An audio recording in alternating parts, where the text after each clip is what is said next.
Saya memulai dulu dengan mengucapkan rasa syukur saya sudah tiba di bumi Timalayung.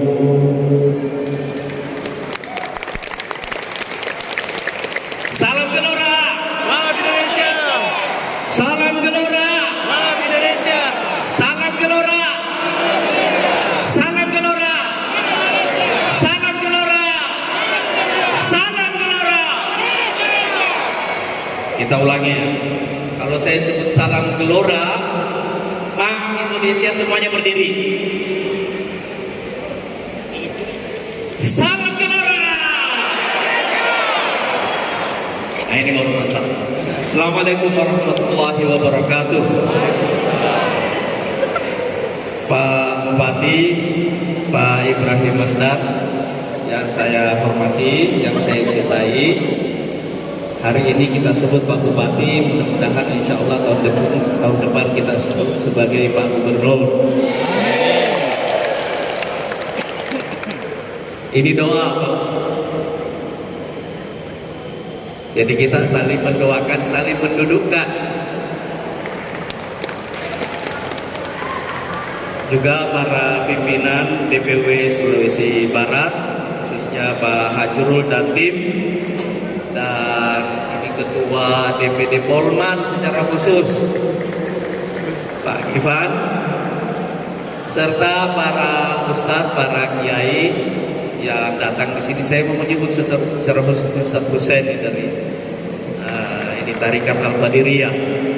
Juga ada Ibu Rektor di sini, serta tokoh masyarakat lain.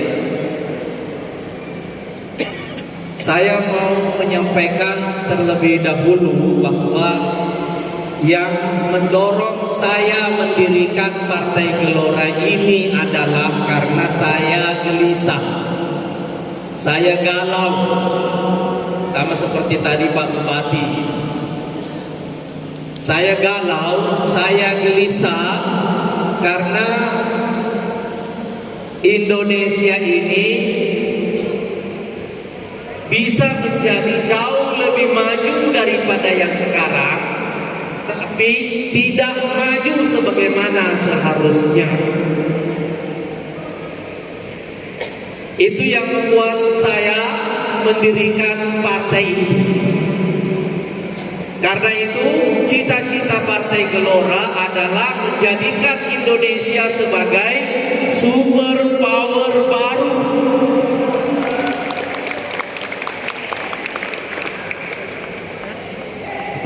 Orang Mandar bilang jago, super power, jago.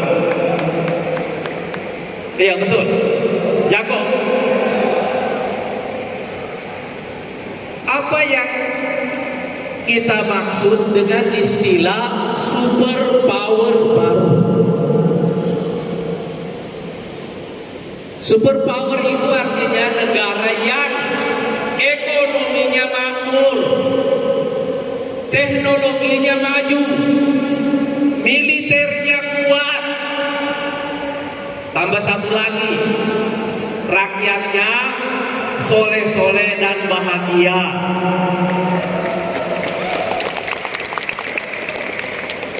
Saya mau tanya, ini banyak ibu-ibu di sini nih. Tahu ada negara yang namanya Amerika Serikat? Tahu? Di sini tahu ada negara yang namanya Amerika Serikat? Mau tidak Indonesia semaju Amerika Serikat? Tahu ada negara yang namanya Jepang? Tahu? Mau tidak Indonesia semaju Jepang? Tahu ada negara yang namanya Cina? Mau tidak Indonesia semaju Cina?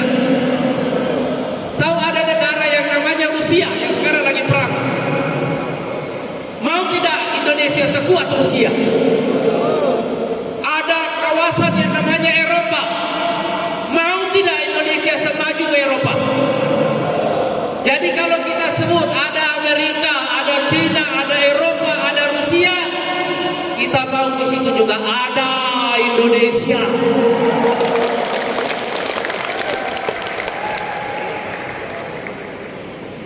supaya kita yakin bahwa kita mau Indonesia menjadi superpower baru. Coba kita perlihatkan gelora kita sekali lagi. Salam gelora. Semangat Indonesia. Salam gelora. Semangat Indonesia. Semuanya berdiri. Salam gelora. Semangat Indonesia. Salam gelora. Salam gelora. Salam gelora. Indonesia. Nah, saudara sekalian, kalau kita tahu itu cita-citanya Partai Gelora, sekarang tahu kenapa Gelora harus menang pada pemilu 2024 yang akan datang. Itulah alasannya. Dan saya bilang sama Pak Hajrul, kamu sudah lama menjadi tokoh lokal. Indonesia ini akan menjadi kuat kalau elit nasionalnya adalah kumpulan dari elit-elit lokal yang naik kelas menjadi elit nasional.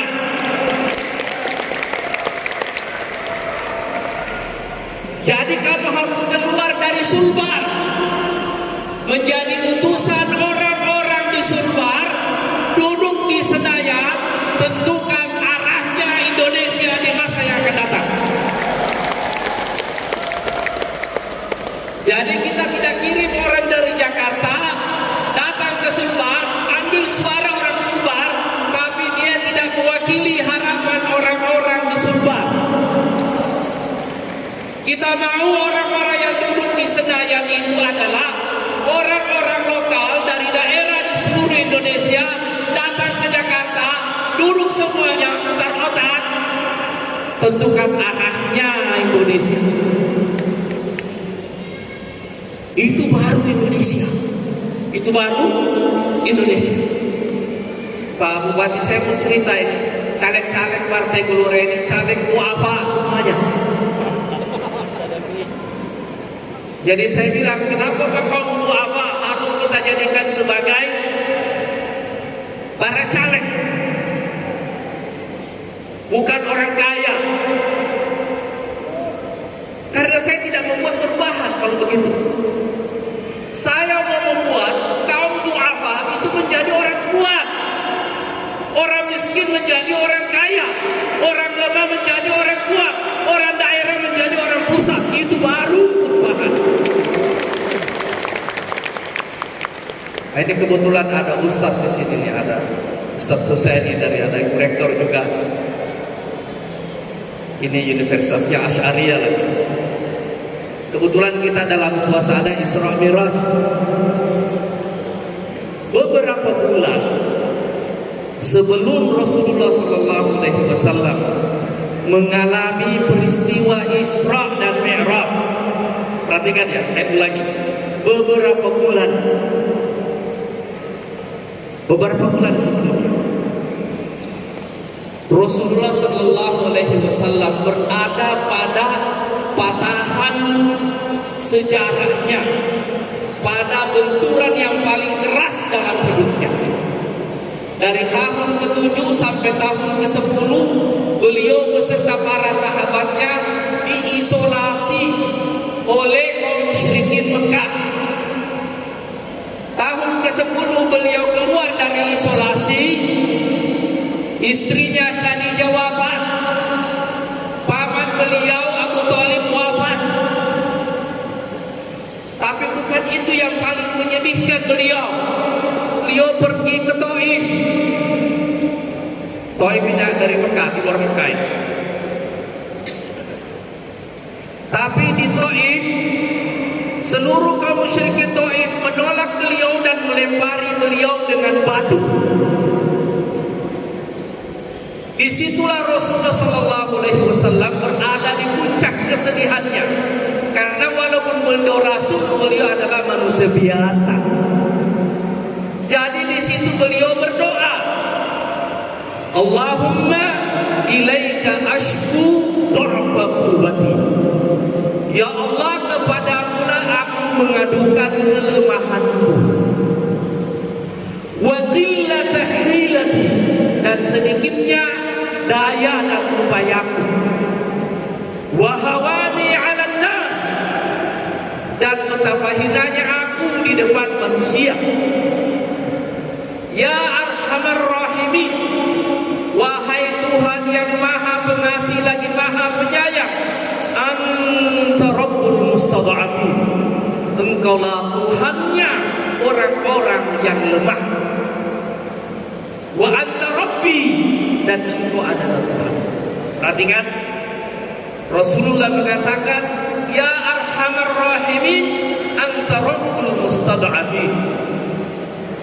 Beberapa bulan kemudian doa Rasulullah ini diijabah oleh Allah Subhanahu wa taala.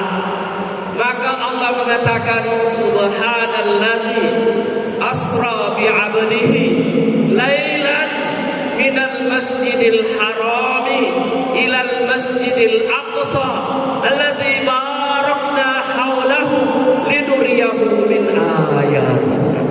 Perhatikan, segala keagungan adalah milik Allah yang telah memperjalankan hambanya dari Masjidil Haram ke Masjidil Aqsa lailan, dalam satu malam.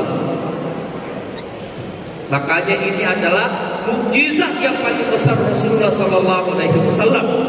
Tapi diberikan oleh Allah kepada beliau pada waktu beliau menghadapi benturan yang paling keras dalam hidupnya.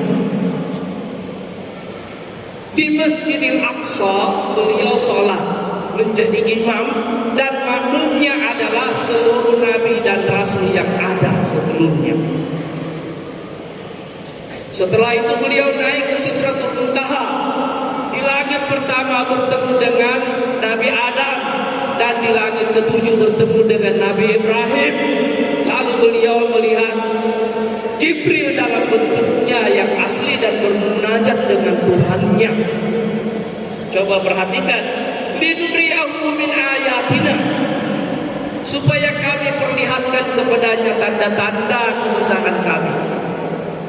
Baru beberapa bulan sebelumnya beliau berdoa, ya arhamar rahimin, wahai Allah yang maha pengasih lagi maha penyayang, anta rabbul mustada'afin, engkaulah Tuhan orang-orang yang lemah, hamba-hambamu yang du'afa, yang mustada'afin. Tiba-tiba setelah itu diangkat ke langit. Itu roh yang membuat Partai Gelora ini bekerja.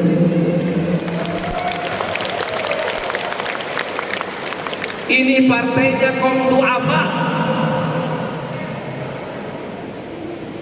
Ini partainya kaum mustada'afin. Supaya mereka yang bergabung di partai ini semuanya menjadikan partai ini sebagai tangga naik. Kalau dia lemah pada mulanya, insya Allah setelah itu dia akan menjadi kuat. Yang miskin terpinggirkan, insya Allah akan menjadi makmur dan sejahtera. Makanya kita kasih nama gelombang Pak Bupati. Tadi Pak Bupati bagus benar penjelasannya. Kalau ada gelombang berarti tidak ada buaya. Iya kan? Kemarin kita ada sosialisasi di KPK. Saya bilang sama para petinggi KPK, dulu Umar bin Khattab itu menjadi qadhi pada zaman Khalifah Abu Bakar As-Siddiq 2 tahun. Setelah itu beliau mengundurkan diri. Ditanya kenapa mengundurkan diri? Kata beliau, karena selama 2 tahun saya mengganggu, cuma duduk, tidak ada kasus yang masuk. Jadi saya bilang sama KPK, kalau jumlah kasus korupsi itu terus-menerus bertambah, itu artinya Anda ini gagal. Kita ingin nanti para pejabat di KPK ini rame-rame mengajukan surat pengunduran diri karena tidak ada kasus korupsi yang masuk. Itu baru berhasil. Itu baru berhasil. Nah tadi Pak Bupati juga cerita, para kepala desa ini suka mendaftarkan jumlah orang miskin yang banyak supaya dapat bantuan. Nanti kalau saya jadi presiden, kita balik kriterianya Pak Bupati. Bukan kepala desa yang mengajukan daftar orang miskin. Bukan. Seharusnya pemerintah membuat tim keliling-keliling malam hari lihat mana orang miskin yang sebenarnya.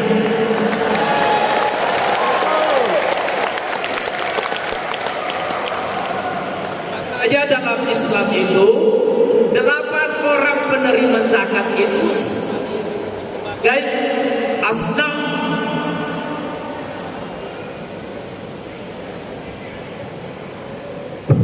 yang disebut sebagai asnafus zakat, para penerima zakat itu mesti didata dengan baik supaya orang-orang yang menerima itu benar-benar langsung. Makanya dalam sejarah Islam ini para ustadz banyak di sini, pernah kejadian di masa Umar bin Abdul Aziz, para amil zakat keliling di Afrika cari orang miskin yang mau terima zakat, tapi tidak ada lagi yang mau terima zakat. Jadi tanda nanti bahwa kita, negara kita ini makmur itu adalah kalau seluruh warganya insya Allah sudah menjadi pembayar zakat. Paling tidak ada lagi yang mau menerima zakat. Nah, itu paling sedikit. Nah sekarang saudara sekalian, dengan begini saudara mengerti kenapa Partai Gelora harus menang pada pemilu 2024 yang akan datang. Pak Hajrul, ini amanah. Saya tadi waktu datang ke sini saya sudah merasa ini ada aroma kemenangan di surga. Ini kalau penciuman ini Pak Bupati ini kalau penciuman rasanya insya Allah ada orang Sulbar yang akan menjadi elit nasional insya Allah. Tapi kita perlu saling mendoakan dengan Pak Bupati. Waktu Pak Hajrul ke Senayan, Ustaz Zainal ke DPRD provinsi, nah Pak Ibrahim juga jadi gubernur insya Allah di sini. Amin.